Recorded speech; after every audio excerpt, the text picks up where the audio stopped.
In the year 1453, a city that had stood unconquered for more than 1,000 years faced its final dawn.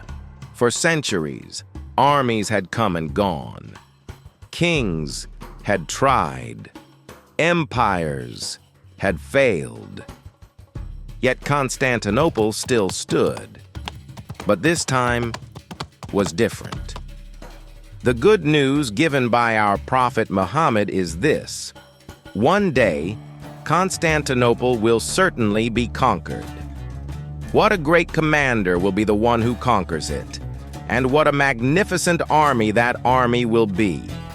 As for who that commander will be, only God knows. The conquest of Istanbul was not merely a military victory. It was the realization of a dream that the Islamic world had carried for centuries. This was because the Prophet Muhammad had delivered this glad tiding through a hadith. Constantinople would surely be conquered. What an honorable commander would conquer it, and what noble soldiers those who achieved it would be. For centuries, this hadith served as a powerful source of motivation across the Islamic world, prompting Muslim armies time and again to march toward Constantinople. Throughout history, the city endured 28 sieges, yet it was never taken until the 29th siege in 1453. In those cold spring days of 1453, 21-year-old Sultan Mehmed II was advancing toward Istanbul with the intent of changing the fate of the Ottoman Empire. Despite his young age, this determined commander carried on his shoulders not only the burden of a city, but that of an entire era.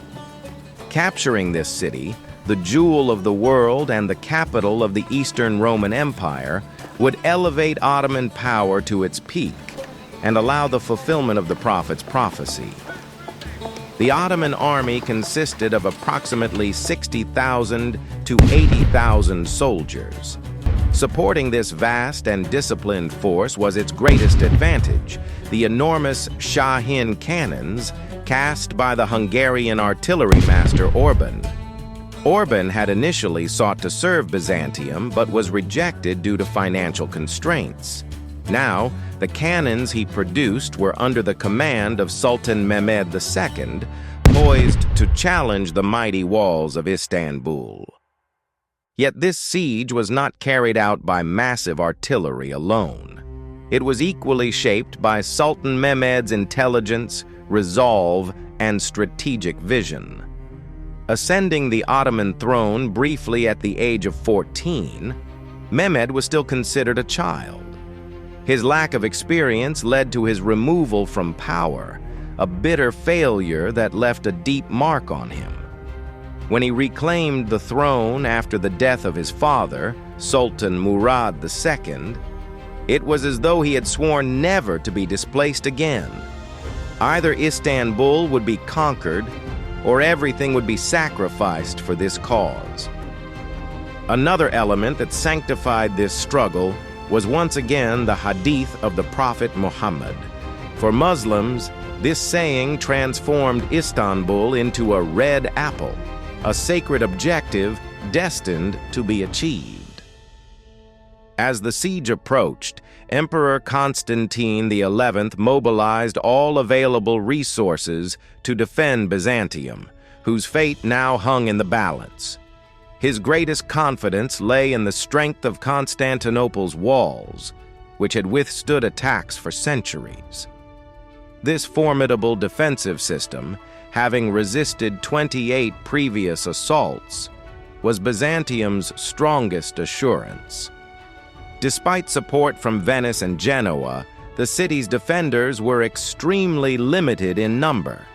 With only 7,000 to 10,000 soldiers, the defending force faced a severe disadvantage against the massive Ottoman army. To counter the Ottoman navy, the emperor ordered the Golden Horn sealed with chains, securing the natural harbor. One of Byzantium's most formidable weapons was Greek fire. an incendiary substance that could not be extinguished with water and posed a serious threat both on land and at sea. Food and ammunition depots were also reinforced to endure a prolonged siege. The papacy dispatched 3 galleys carrying 200 soldiers and supplies, while other states provided assistance to strengthen the city's defenses. In January 1453, Giovanni Giustiniani arrived from Genoa with 700 soldiers to support Byzantium.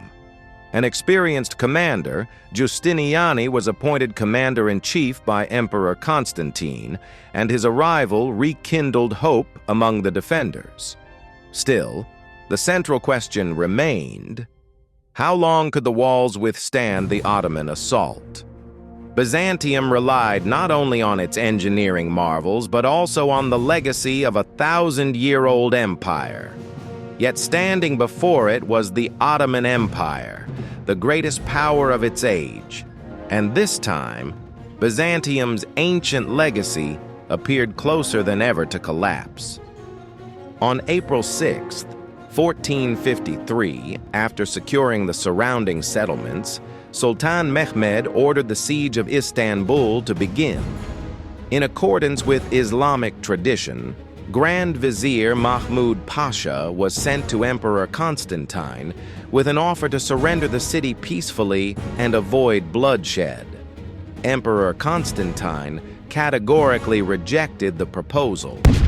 Following this refusal, Ottoman artillery began bombarding the city on April 12, 1453. The massive cannons pushed the limits of contemporary engineering as they pounded the walls. Beyond their destructive power, the thunderous sound of the Shaheen cannons severely damaged Byzantine morale. Due to their size, however, each shot required nearly 2 hours to reload. When Sultan Mehmed ordered an increase in firing tempo, disaster struck. One cannon exploded, killing Orban and those nearby. Throughout the siege, Ottoman artillery followed a calculated strategy. Smaller cannons targeted vulnerable sections of the walls, gradually weakening them, while larger cannons delivered precise strikes to open breaches. Byzantine defenders responded with ingenuity. Genoese troops under Giustiniani reinforced breaches with iron stakes, rocks, sand-filled barrels, and even trees cut from within the city. Artillery fire continued relentlessly until April 18th. That night, the Ottoman army launched a major assault near the Lycus Valley. Trenches were filled, siege towers and catapults advanced, and the darkness was pierced by battle cries and flying arrows. Amid flames and chaos, fierce hand-to-hand combat erupted. Yet Greek fire set the siege towers ablaze, forcing the Ottomans to retreat. On April 20th, 1453, 3 Genoese galleons attempted to break the blockade to deliver vital aid to Constantinople. Sultan Mehmed immediately mobilized his navy, but the Genoese ships, larger and sturdier, used favorable winds to evade Ottoman maneuvers. Despite courageous resistance, the Ottoman galleys were unable to stop them, and the ships reached the Golden Horn, raising Byzantine morale. Enraged, Sultan Mehmed rode his horse into the sea in frustration, but the moment had passed. This morale boost, however, was short-lived. The entry of Ottoman ships into the Golden Horn would soon transform the siege. After failed attacks, Sanderli Halil Pasha proposed lifting the siege and imposing tribute on Byzantium. This suggestion was rejected following objections from figures such as Zainos Pasha and Molla Gurani. While discussions continued, Sultan Mehmed made a daring decision. Ottoman ships would be transported over land into the Golden Horn. From Diploncion, modern Besiktas, ships were hauled across a forested route of 2 to 4 kilometers. Trees were cut, tracks prepared, and the route lubricated with oil. Secrecy was critical. On the night of April 21st to 22nd, diversionary attacks were launched, and a breach was opened near the Gate of Romanos. That same night, 72 Ottoman warships were moved over land into the Golden Horn. At dawn, the Byzantine defenders were stunned. The chain blocking the harbor had become useless. The siege entered a new and decisive phase.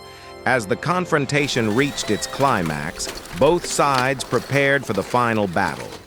On the morning of May 29, 1453, the Ottoman army performed the morning prayer, and the Metter band played war marches that echoed through the city. Sultan Mehmed then ordered the assault to begin. The first wave consisted of irregular troops who attempted to scale the walls but were repelled by stones, arrows, and boiling substances. After 2 hours of fighting, they withdrew. The second wave, composed largely of Azabs and villagers, focused attacks near the Gate of Romanos, but met the same fate.